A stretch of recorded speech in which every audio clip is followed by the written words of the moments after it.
Binian, sebelah situ lah. Ada mama.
Boleh.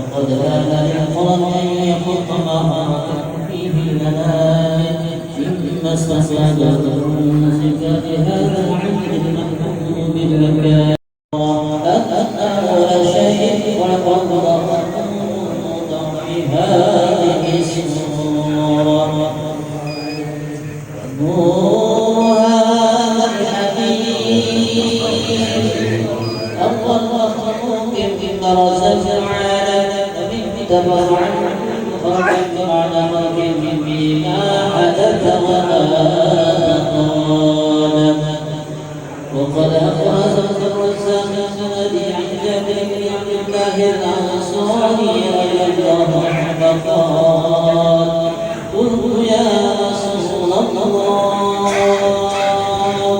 بأبي أخبرني عن أمر شيء خلق الله من الأشياء قال يا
Bismillahirrahmanirrahim.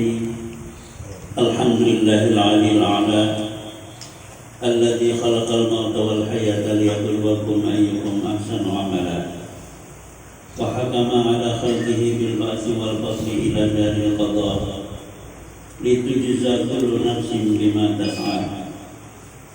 Asyhadu an la ilaha illallah wahdahu la syarika lah شهادة عبد معترف بأن ليس للإنسان إلا ما سعى وأشهد أن سيدنا محمدا عبده ورسوله ونبيه المصطفى اللهم صل وسلم وبارك على سيدنا محمد وعلى آله وأصحابه ashabihi wa tabi'in wa tabi'ihim ila yaumil jazaa. Para hadirin yang kami hormati, izinkanlah kami untuk membacakan manaqib riwayat hidup daripada ayahnya Kiai Haji Mahfuz Amin dari kumpulan kebaikan pribadi beliau. Untuk selanjutnya mudah-mudahan dapat kita teladani kebaikannya, kita jaga apa yang telah ditinggalkannya, dan kita teruskan perjuangannya sampai kapanpun. Amin.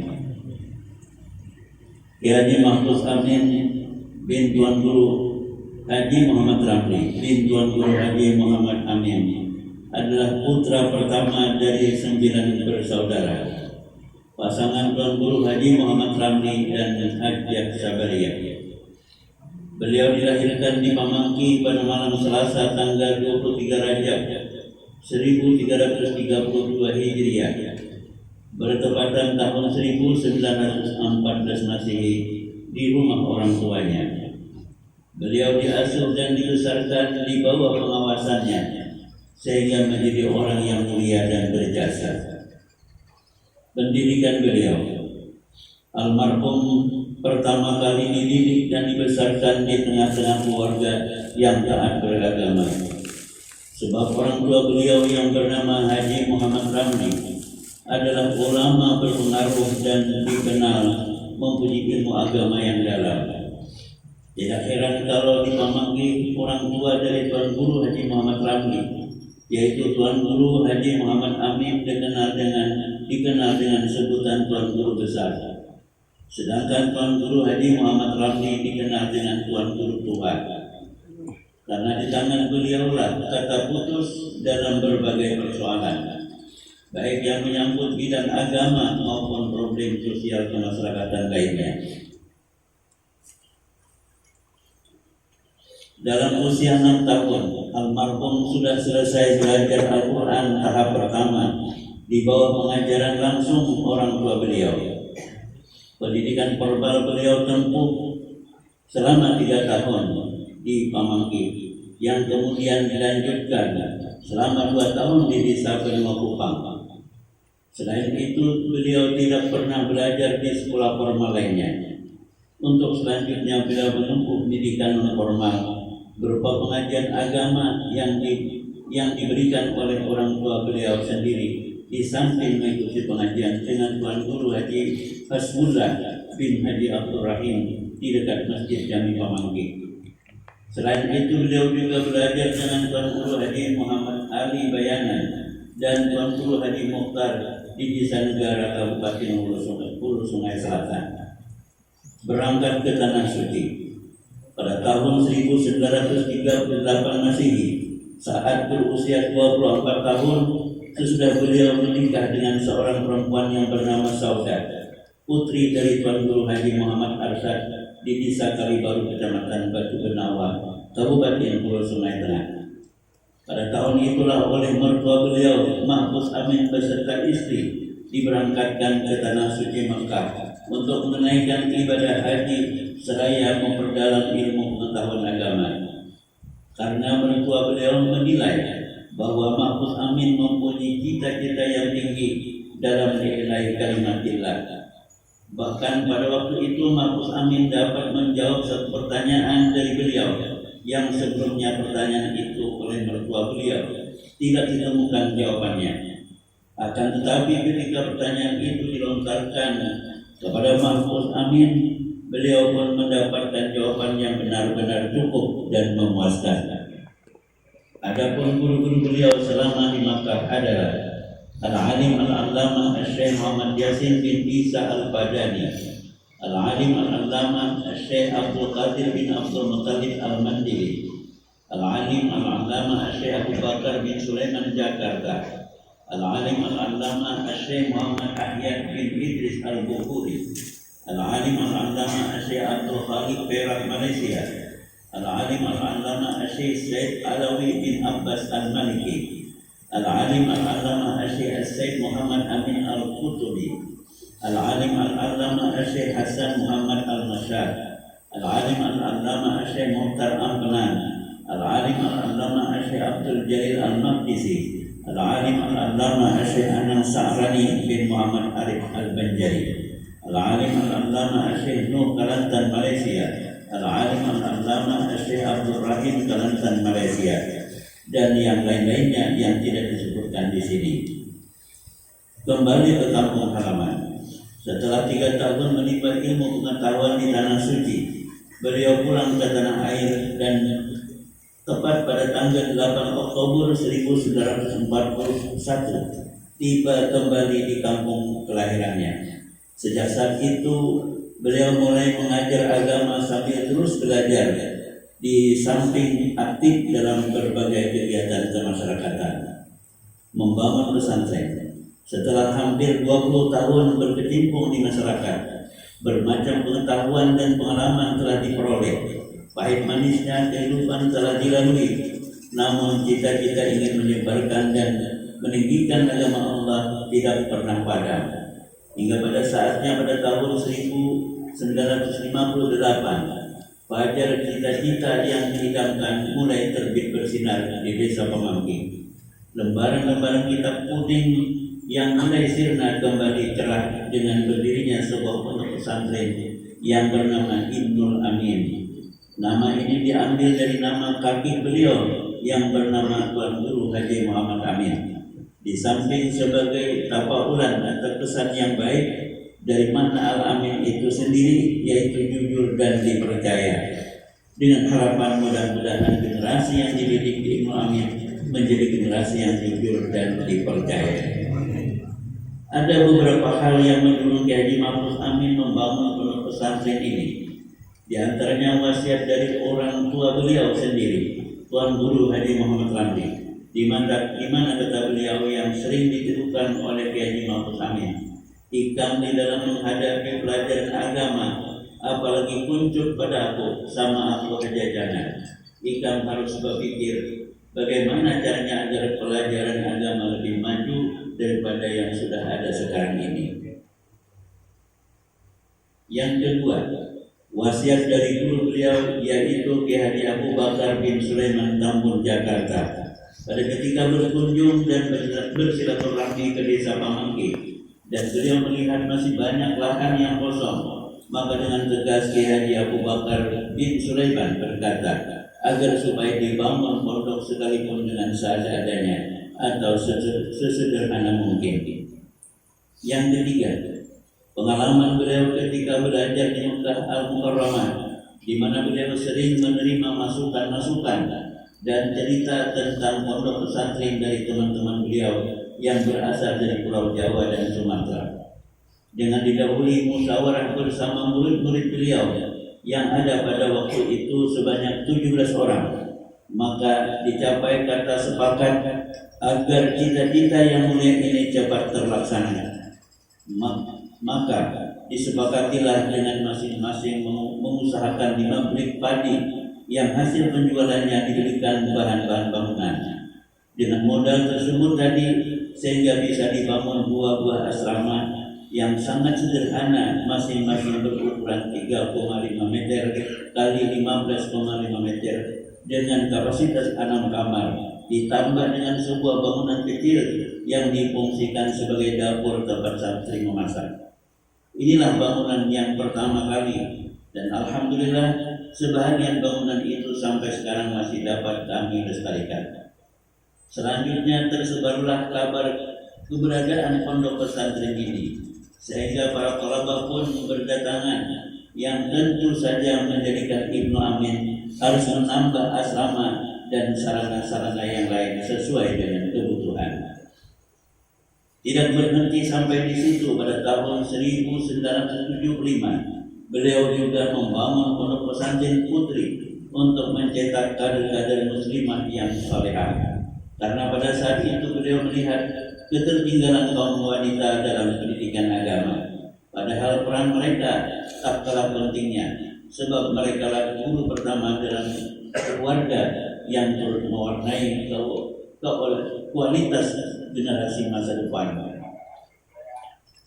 Keolehan beliau, almarhum adalah sosok pribadi yang tidak pernah menyerah dalam berjuang. baik dalam masa pendidikan maupun dalam menyebarkan ilmu pengetahuan dan pikiran-pikirannya. Kelebihan beliau terletak pada ketekunan dan kerajinan dalam mengulang kaji sendiri atau mutalaah, di samping sangat menghargai waktu. Walau di tengah kesibukan beliau dalam bekerja, karena tenaga dan waktu beliau hampir semua tercurah pada pembangunan dan memajukan pesantren yang beliau asuh. Namun tidak berarti tertutup kesempatan menulis satu dua buku untuk menunjang pelajaran di pondok beliau. Terbukti 3 karya tulis beliau, satu yang menjadi pokok bahkan yang pertama kali harus dipelajari santrinya ialah kitab tasrif atau dikenal dengan tasrifan. Walau tidak dicetak karena untuk membiasakan santri untuk menulis dalam tahapan pertama, kitab tasrif ini selalu disalin oleh santri yang baru belajar. Karya beliau yang kedua adalah ringkasan sharaf yang berbahasa Arab dengan nama Halul Maqbul fi Nadmil Maqsud, Mukhtasar Halul Maqbul fi Nadmil Maqsud. Dan yang ketiga, untuk memudahkan para santrinya dalam belajar ilmu falak, beliau ringkaskan satu kitab falak yang besar yang diberi nama Al-Maqbulah bi Mukhtasar Al-Manhaj Hamidiyah. Beliau menaruh perhatian secara khusus dalam bidang ilmu falak, baik mempelajari ataupun mengajarkannya. Di samping berkiprah di bidang keagamaan, beliau juga sangat memperhatikan usaha kecerdasan anak-anak di desanya.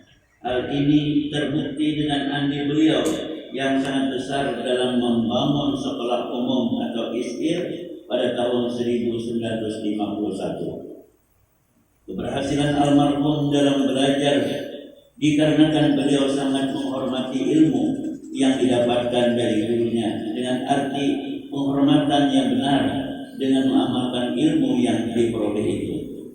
Beliau berhasil mengembangkan ilmu kepada murid-muridnya yang kini telah tersebar di mana-mana. Kalau dilihat masa belajar beliau memang relatif singkat, 3 tahun di Mekah dan beberapa tahun di dalam asuhan orang tuanya. Tetapi karena kesungguhan beliau dalam menghormati ilmu, sehingga tampaklah keberkatan dan manfaat dari ilmu pengetahuan yang dimilikinya.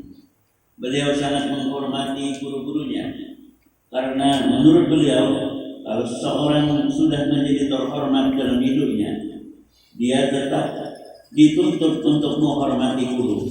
Beliau selalu menziarahi guru-guru yang masih hidup minimal setahun sekali, dan sesudah meninggal ziarah ke kuburnya.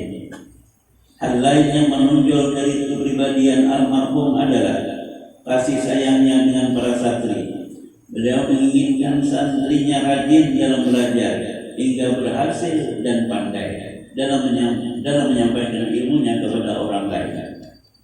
Siang dan malam selalu berada di tengah-tengah para santrinya.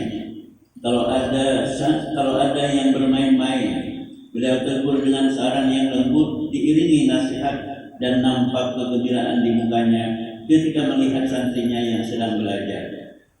Beliau sangat dikenal di kalangan para ulama.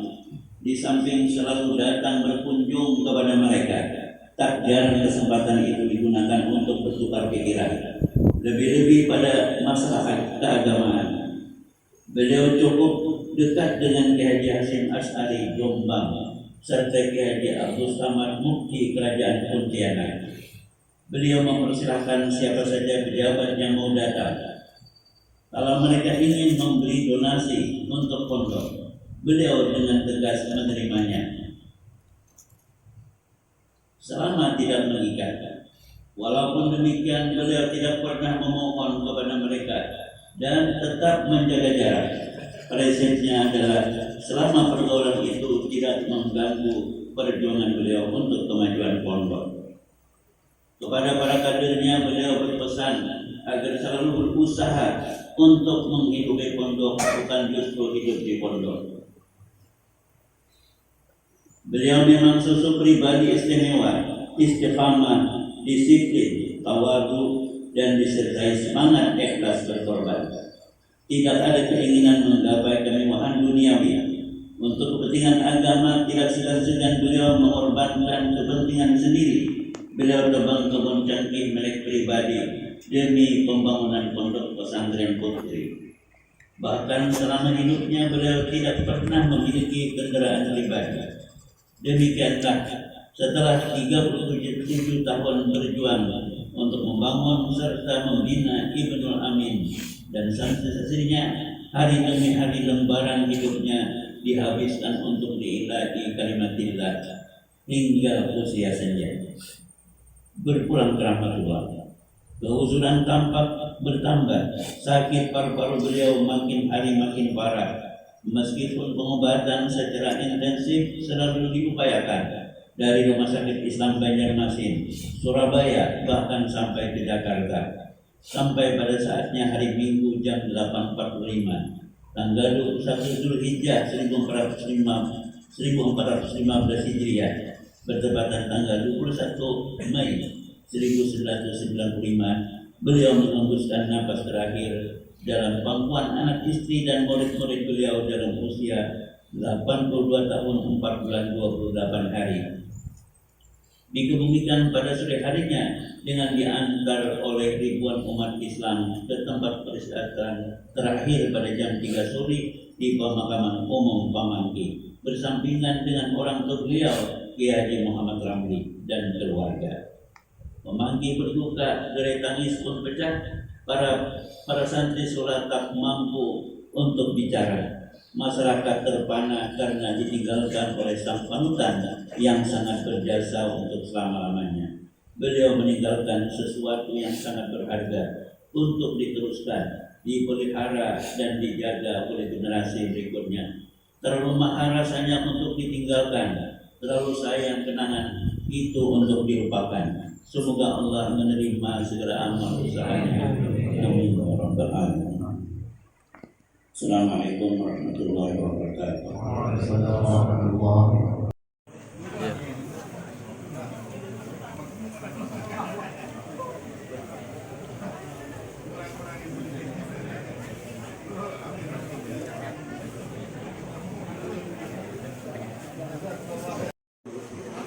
Perhatian untuk para alumni untuk besok yang mengikuti pengambilan ijazah nama dan doa kita mulai jam 9 dan sangat bisa diambil sesudah